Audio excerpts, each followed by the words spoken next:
A senior manager physically threw a poorly dressed old man off the first-class train compartment. "Get out! You don't belong here with civilized people," he shouted. The old man left quietly. But 1 hour later, when the manager walked into his company's boardroom for the biggest meeting of his career, he saw the same old man sitting at the head of the table. What happened next would cost him everything, because that dirty villager wasn't what he seemed, not even close, and the price of his arrogance would be devastating. Before this unfolds, tell me, what city are you watching this from? Comment below right now. And if you believe karma is real, hit that subscribe button hard, because this story will make you rethink how you treat every stranger you meet. Let's dive in. Rahul Verma settled into his first-class seat on the Rajdhani Express from Delhi to Mumbai, adjusting his Armani suit and placing his Louis Vuitton briefcase in the overhead compartment. At 38 years old, Rahul was the Senior Vice President of Sales at Vertex Technologies, one of India's fastest-growing IT consulting firms. He just closed a massive deal in Delhi worth 45 crore rupees and was heading back to Mumbai headquarters for what he'd been told was a critical company announcement. The first-class AC compartment was his sanctuary, a place where successful people like him could travel in comfort, away from the chaos and smell of regular coaches. Rahul prided himself on having risen from middle-class origins in Pune to this level of success. He'd worked hard, networked aggressively, and carefully cultivated an image of sophistication and elite status. Everything about him screamed expensive. His watch, his cologne, his perfectly trimmed beard, his confident bearing. As the train prepared to depart, Rahul noticed a commotion at the compartment entrance. An old man, probably in his early 70s, was trying to enter. He was dressed in a simple white kurta and dhoti that looked like they'd seen better days.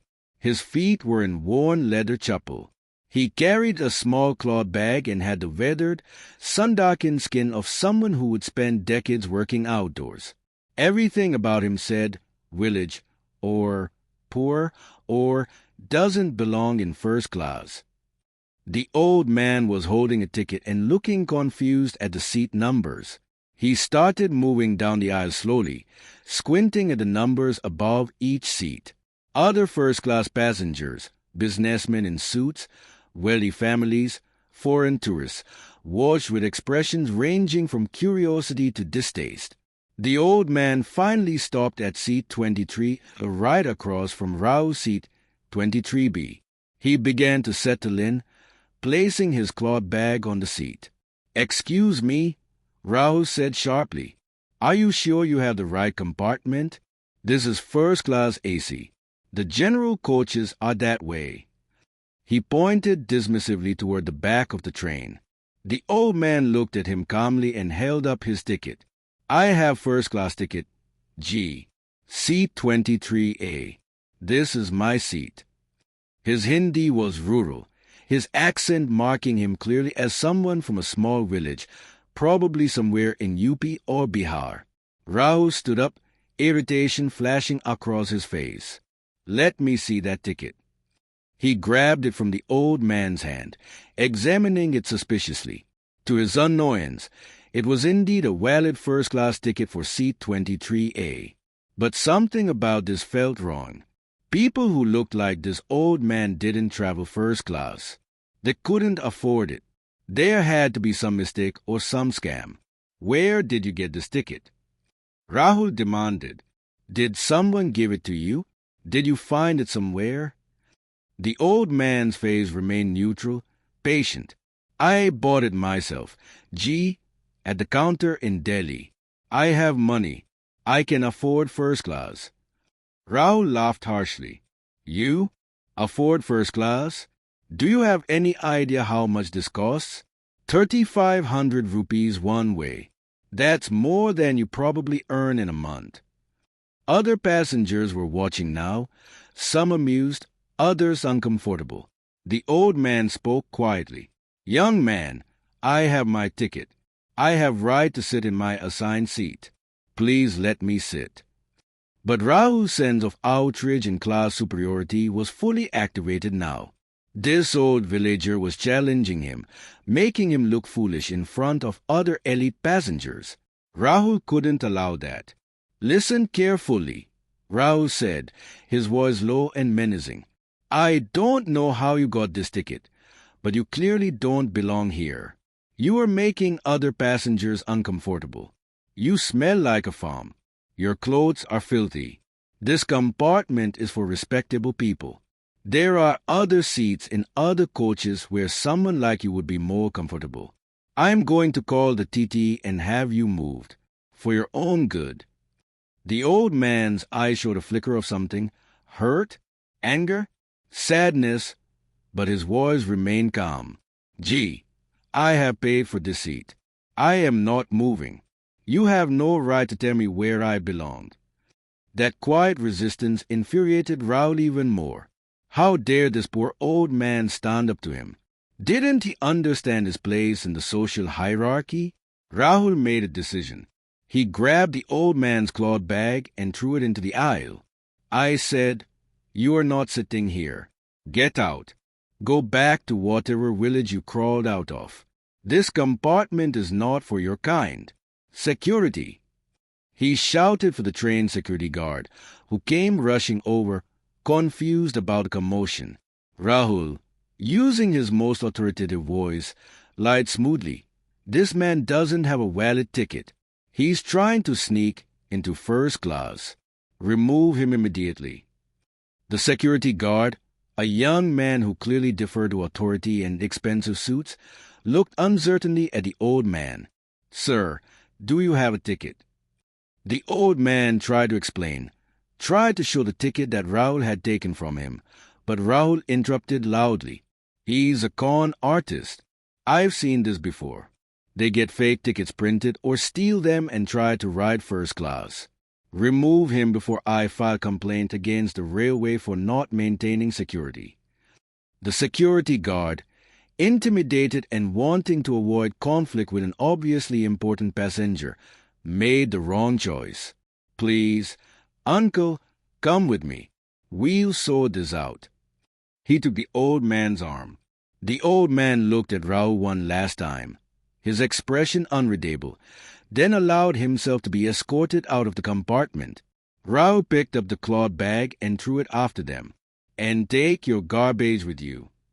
Several passengers applauded quietly. A businessman across the aisle nodded approvingly to Rahul. Good work. These people need to know their place. If we let them into first class, soon they'll think they can go anywhere. Rahul felt vindicated, righteous even. He protected the sanctity of first class, maintained proper standards. He settled back into his seat, satisfied with his handling of the situation. As the train pulled out of Delhi station, Rahul felt pleased with himself. He'd handled that situation decisively, the way a leader should. The old man was probably back in a general coach where he belonged, or maybe even off the train entirely. Either way, it wasn't Rahul's problem. He had more important things to think about, specifically this critical company announcement he was being called to Mumbai for. His boss had been cryptic on the phone. Big changes coming. Rahul, be at the office tomorrow morning at 10 a.m. sharp. Boardroom. Full leadership team. This will affect everyone. Rahul's mind raced with possibilities. Merger, acquisition, major expansion, promotions. He'd been angling for the executive vice president position for 2 years. Maybe this was finally his chance. He spent the journey alternating between working on his laptop and networking with other first-class passengers. One was a CFO of a pharmaceutical company. Another was a senior partner at a consulting firm. Rahul made sure to hand out business cards, talk about his recent 45 crore deal, position himself as a major player in India's IT industry. This was what first class was for, making connections with the right kind of people. Around dinner time, a different TT came through checking tickets. When he reached Rahul's seat, He noticed it was across from empty seat 23A. "Sir, do you know what happened to the passenger in 23A? His ticket shows he boarded." Rahul waved dismissively. "Oh, there was a problem with that passenger. A security issue. Your colleague handled it. The seat should remain empty. Whoever that was shouldn't be in first class anyway." The TT looked confused and checked his records. "That's strange. The ticket was legitimately purchased, full payment, under the name." He squinted at his device, Dr. K.R. Krishnamurthy. The ticket was purchased through a corporate account at Vertex Technologies. Rahul froze. Vertex Technologies. That was his company. Why would his company buy a first-class ticket for an old villager? "That must be a mistake," Rahul said quickly. "Maybe identity theft or fraud. Anyway, it's handled. The person is no longer in this compartment." The TTE still looked uncertain but shrugged and moved on. Rahul felt a small flutter of unease in his stomach. Vertex Technologies' corporate account? That was odd, but surely it was just coincidence. Maybe someone had fraudulently used the company's name. It happened. The train rolled through the night. Rahul tried to sleep but found his mind returning to the old man's face, to that moment when he grabbed the cloth bag and thrown it into the aisle. The old man hadn't shouted, hadn't fought back, hadn't cursed him. He just looked at Rahul with those calm, sad eyes and left. Why did that bother Rahul now? The man had been in the wrong place. Rahul had been right to have him removed. Right? He shook off the uncomfortable thoughts. Sentiment was for weak people. Business required hard decisions, clear boundaries, maintaining proper standards. The old man would be fine wherever he ended up, and Rahul had a career to focus on. Tomorrow's meeting could be his big breakthrough. He needed to be sharp, confident, ready to seize opportunities. He finally fell asleep, dreaming of corner offices and executive titles. The train arrived in Mumbai early the next morning. Rahul went directly to his apartment in Bandra, showered, changed into his best suit, a custom-tailored Tom Ford that had cost him nearly 2 lakh rupees, and headed to the Vertex Technologies office in Lower Parel. The building was a gleaming glass tower, 23 stories of success and ambition. Rahul loved this building. It represented everything he'd worked for. He arrived at 9:30 a.m., giving himself time to prepare before the 10 a.m. meeting.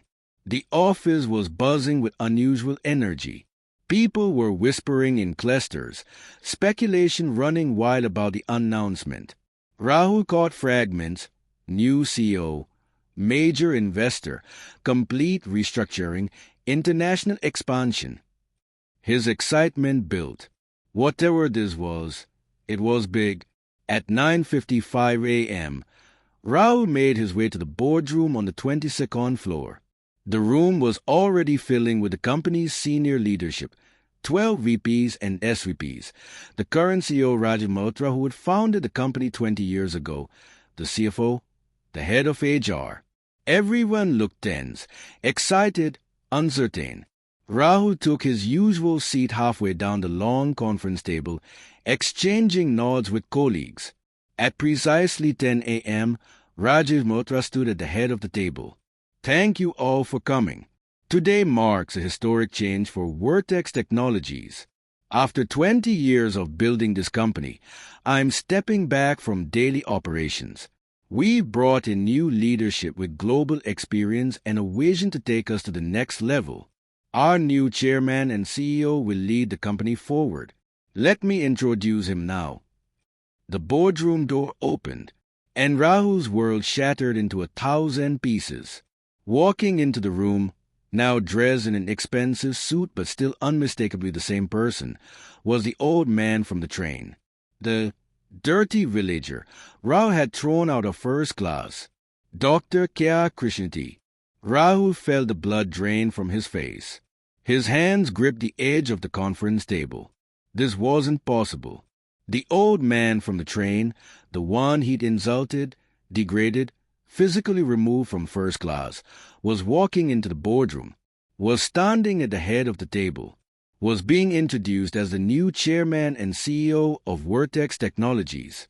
Dr. Krishnamurti's eyes swept the room, pausing briefly on Rao with an expression of calm recognition before continuing. He looked completely different now. Same face, same weathered features, but transformed by an expertly tailored suit, polished shoes, an air of unmistakable authority. How had Rao not seen it? How had he mistaken this man for a common villager? "Good morning," Dr. Krishnamurti began, his rural Hindi accent replaced by cultured English with a slight British inflection. "I am K.R. Krishnamurti. Some of you may know of me from my work at Tech Global International, where I served as Global Co for 12 years, or from my earlier career building India's first successful software export company in the 1980s. I'm honored to take the helm of Vertex Technologies at this exciting juncture." The room was silent, everyone absorbing this information. Dr. Krishnamurti was a legend in Indian IT circles, one of the pioneers who would help build the industry from nothing, who would take in companies public, who would advise governments, who would mentor the generation of tech leaders. And he'd just become their boss. "I've spent the last month observing this company," Dr. Krishnamurti continued. "I visited offices unannounced, traveled to meet clients, talked to employees at all levels. I wanted to understand the real culture, not the polished version shown in presentations. What I have found is a company with tremendous potential being held back by attitudes that no longer serve us in a global marketplace." Rao's heart was pounding. He tried to catch his colleague's eye, but no one was looking at him. Everyone was focused on the new CEO. "One thing I've observed," Dr. Krishnamurti said, his gaze moving around the room, "is an unfortunate culture of elitism, a belief among some senior leaders that success is about image, about expensive suits and luxury lifestyles, about who you know rather than what you can do. This concerns me deeply." He paused, letting his words sink in. "Yesterday, I conducted a small experiment. I dressed simply, traveled on the same train as several of our senior executives, to see how they would behave when they thought no one important was watching, how they would treat someone they perceived as beneath them. The results were illuminating." His eyes landed directly on Rahul, who felt his stomach drop. "Mr. Rahul Verma," Dr. Krishnamurti said, his voice neutral but with steel underneath. "I believe we met yesterday on the Delhi Rajdhani. Would you like to tell the room about our encounter?" Every head swivelled toward Rahul. He opened his mouth but no sound came out. His mind was racing, trying to find some explanation, some way to spin this that didn't end in career suicide. "No? Allow me then." Dr. Krishnamurti's voice remained calm, almost pleasant, which somehow made it worse. "Yesterday, I purchased a first-class train ticket using my own money, though to the company account as I was traveling on company business. I deliberately dressed in simple village clothes, the clothes I grew up wearing in my village in Tamil Nadu before I left for IIT Delhi 45 years ago. I wanted to see how our leaders behave when they think they're among only respectable people. Mr. Verma saw me, decided based purely on my appearance that I didn't belong in first class, grabbed my belongings, threw them into the aisle, and had security forcibly remove me from the compartment. He called me a con artist. He said I smelled like a farm. He told me to go back to whatever village I'd crawled out of. He said the compartment was not for my kind. Did I miss anything, Mr. Verma?" The room was absolutely silent. Several executives looked shocked. Others looked horrified. A few looked at Rao with undisguised disgust. Rao finally found his voice, though it came out shaky and desperate. "Sir, I didn't know who you were. I thought there had been a mistake. I was trying to maintain the quality of first class for other passengers. I was trying to..." You were trying to maintain the quality. Dr. Krishnamurti's eyebrows raised. By judging a human being's worth based on their clothes? By assuming someone from a village has no right to the same accommodations as you? By using your perceived social status to bully someone you thought was powerless? He shook his head slowly. Mr. Verma, this is exactly the attitude that will destroy this company if we don't root it out. I grew up in a village, Dr. Krishnamurti continued, addressing the whole room now. My father was a farmer. My mother couldn't read. We had no electricity until I was 12 years old. I wore simple clothes like the ones I wore yesterday until I left for IIT. Should I have been barred from first class? From education? From opportunities? Based on what? The fact that I was born poor? The fact that I came from a village? He leaned forward, his voice intensifying. I made it to IIT because one professor looked past my village clothes and saw my potential. I got my first job in America because one company founder didn't care where I came from, only what I could do. I built a career on the principle that talent and character have nothing to do with your background or your bank account. And I will not lead a company that believes otherwise. Dr. Krishnamurti walked slowly around the conference table, his presence commanding everyone's attention. Let me tell you what happened after Mr. Verma had me removed from first class. I went to a general coach. I sat with farmers returning from Delhi, with students traveling on tight budgets, with elderly people who would save for months to afford even general class tickets. Do you know what I found there? He paused for effect. Kindness, humanity, people sharing food with strangers, a young student giving up his seat for an elderly woman, people helping each other with luggage, with directions, with conversation to pass the time. More genuine human decency in that coach than I saw in all my time in first class, where people like Mr. Verma treated their fellow human beings like garbage if they didn't meet arbitrary standards of appearance and wealth. Rahul wanted to disappear, to sink through the floor, to be anywhere but in this room. His carefully constructed image was being demolished in front of everyone who mattered to his career. He could see the looks his colleagues were giving him, some sympathetic, but most judgmental, distancing themselves from him already. Now, Mr. Verma, Dr. Krishnamurti said, turning back to face him directly, I am going to give you an opportunity. Explain to me why you behaved the way you did. And please, don't insult my intelligence by claiming you thought I was a security threat or had a fake ticket. The TTE confirmed my ticket was legitimate. You removed me purely because of how I looked. So explain, why did you judge another human being so harshly based solely on their appearance? Rahul's mind scrambled for an answer that wouldn't damn him further. Sir, I was wrong. I made a terrible judgment. I let my assumptions about class and status cloud my judgment. I shouldn't have done it. I'm deeply sorry. It won't happen again.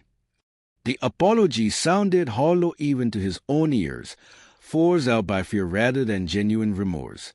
Dr. Krishnamurti studied him for a long moment. You are sorry you got caught. Sorry it was me you insulted rather than some powerless old villager who couldn't affect your career. But are you sorry about the act itself? Do you understand why it was wrong, or do you just understand that it was stupid because of who I turned out to be? The question hung in the air. Anand honestly without admitting his apology was purely self-serving. Let me tell you a story, Dr. Krishnamurti said, moving back to the head of the table. In 1979, I arrived in America for my first job at a tech company in Silicon Valley. I was 23 years old, fresh from IIT, wearing the one suit I owned that didn't fit properly. I looked out of place. I sounded out of place with my Indian accent, and my boss's boss, a man named Richard Henderson, took one look at me and decided I didn't belong. Richard made my life hell for 6 months. He excluded me from meetings, criticized my work unfairly, made jokes about my accent and my background. He wanted me to quit, but I didn't quit. I worked harder than everyone else, proved my worth through undeniable results. Eventually, Richard was fired for other reasons, and I was promoted to his position. I could have been bitter. Instead, I learned a valuable lesson about judging people. Years later, I was interviewing candidates for a senior position. One candidate arrived in casual clothes. His luggage had been lost by the airline. He looked disheveled, unprofessional. My first instinct was to dismiss him. Then I remembered Richard Henderson and how he judged me. So I conducted a full interview. That candidate turned out to be brilliant. I hired him. He's now a CEO himself. I almost lost exceptional talent because of superficial judgment. Dr. Krishnamurti looked around the room. That's a lesson I learned and never forgot. Never judge people by their appearance, their accent, their background, or their current circumstances. Judge them by their character, their capabilities, their integrity. Mr. Verma failed that test spectacularly. But he's not alone in this company. I've observed others with similar attitudes. This changes today. He picked up a folder from the table. I'm implementing several immediate changes. First, all senior leaders will undergo mandatory diversity and inclusion training. Not the superficial kind where you sit through a PowerPoint and forget everything. Real training that challenges your biases. Second, our promotion criteria will be revised to include 360-degree feedback from subordinates, peers, and clients, not just performance metrics. Character will count as much as results. Third, and here he looked directly at Rao again, we are restructuring the sales division. Mr. Verma, you are being removed from your SVP position effective immediately. You will be reassigned to a junior account manager role, reporting to someone 8 levels below your current position. Your salary will be adjusted accordingly. Consider it an opportunity to rebuild your career from the ground up, learning humility along the way. Rao felt like he'd been punched in the stomach. From SVP to junior account manager, from 6-figure salary to entry-level pay, from managing a team of 40 to being the lowest person in the hierarchy? Sir, please, that's essentially firing me. I have a mortgage, a lifestyle, commitments. I can't survive on a junior manager's salary. Please, give me another chance to prove myself in my current role. Dr. Krishnamurti's expression didn't soften. You are not being fired, Mr. Verma. You are being given exactly what you gave that dirty villager on the train, a chance to experience life from a position you consider beneath you. You'll learn what it's like to be judged unfairly, to be treated as lesser, to struggle with reduced circumstances. Maybe it'll teach you empathy. Maybe it won't. But I'm giving you the choice. Accept this reassignment and the learning opportunity it represents, or resign. Those are your options. The room was silent. Everyone watching to see what Rahul would do. His pride screamed at him to resign, to walk out with his head high, to tell this old man where he could shove his moral lessons. But his practical side understood the reality. He had to lax in monthly expenses, loans, EMIs. He needed a job. And walking out of Vertex Technologies after this public humiliation would mean no other company would touch him. The story would spread to the industry within days. I'll accept the reassignment, Rao said quietly, each word like swallowing broken glass. Thank you for giving me another chance. Dr. Krishnamurti nodded. Good. Report to HR after this meeting for details. Your new manager is Priya Sharma. She started in our company as a receptionist 10 years ago, worked her way up through talent and dedication despite having no MBA or fancy college degree. I'm sure you'll learn a lot from her. The meeting continued for another hour as Dr. Krishnan outlined his vision for the company, but Rao barely heard any of it. His mind was spinning with a catastrophic change in his circumstances. Yesterday he'd been an SVP with power, prestige, and a path to the executive suite. Today he was a junior account manager who would report to someone he'd probably never even noticed before because she was too far below his level. After the meeting ended, Rahul walked to HR in a daze. Other executives carefully avoided him in the hallways, not wanting to be associated with a man who had just been publicly humiliated and demoted. His phone was already buzzing with messages from colleagues who had heard rumors. The story was spreading exactly as he'd feared. His reputation was destroyed. In HR, he met with the director who explained his new role with professional detachment. Junior account manager, level 3. Salary, 58,000 rupees per month, down from his previous 3,20,000. That was an 82% pay cut. His company car was being taken back immediately. His executive parking spot was gone. His office was being reassigned. He'd be in a cubicle in the open floor plan with the junior staff. "You'll start Monday," the HR director said. "Priya Sharma will orient you to your new responsibilities. You'll be handling small accounts, mostly support work. Your expertise with larger clients will be useful, but in an advisory capacity only. You'll have no direct reports and no budget authority."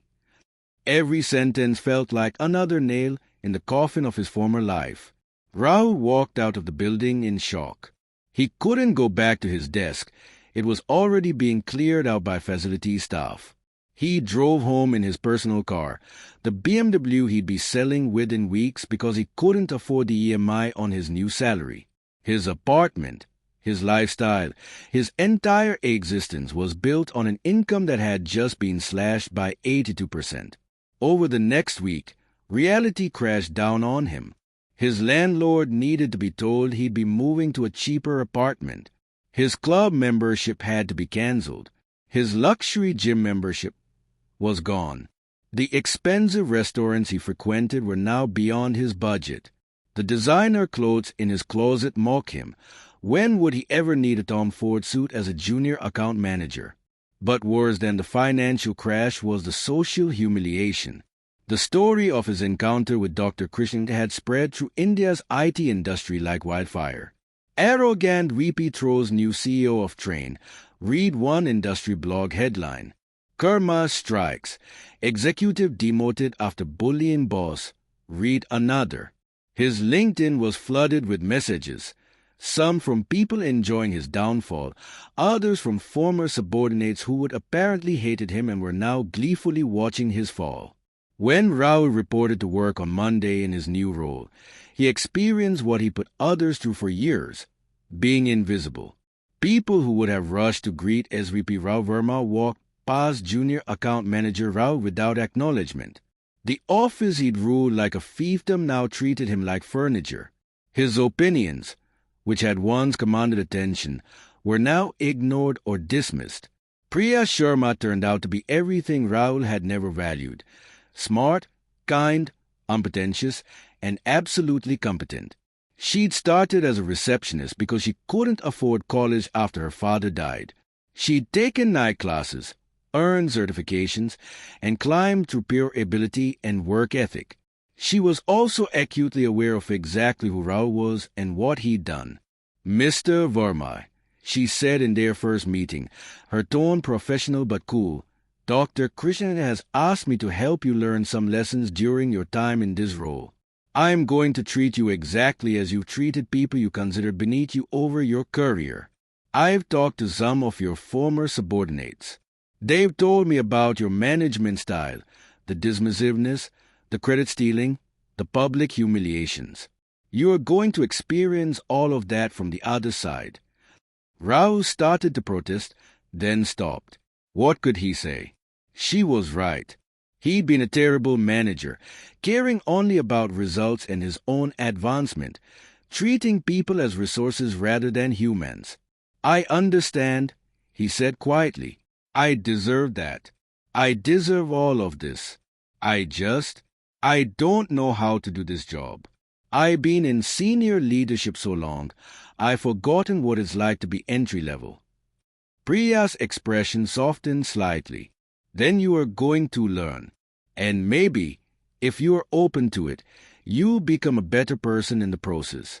Dr. Krishnamurti didn't destroy you, Mr. Verma. He gave you a chance at redemption. Most people who behave the way you did just get fired and never learn anything. You are being forced to learn. What you do with this opportunity is up to you. 6 months into his new role, Rahul sat in his cubicle, one of dozens in the open floor plan, eating a homemade lunch he'd packed to save money. The Rahul of a year ago would have been eating at an expensive restaurant, charging it to his corporate card. Current Rahul was living in a one-bedroom apartment in a middle-class neighborhood, taking the train to work, budgeting every rupee. The financial adjustment had been brutal, but the psychological adjustment had been transformative.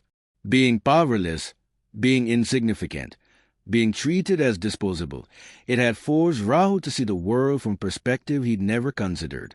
He understood now what his former subordinates had felt when he dismissed their ideas or criticized them publicly.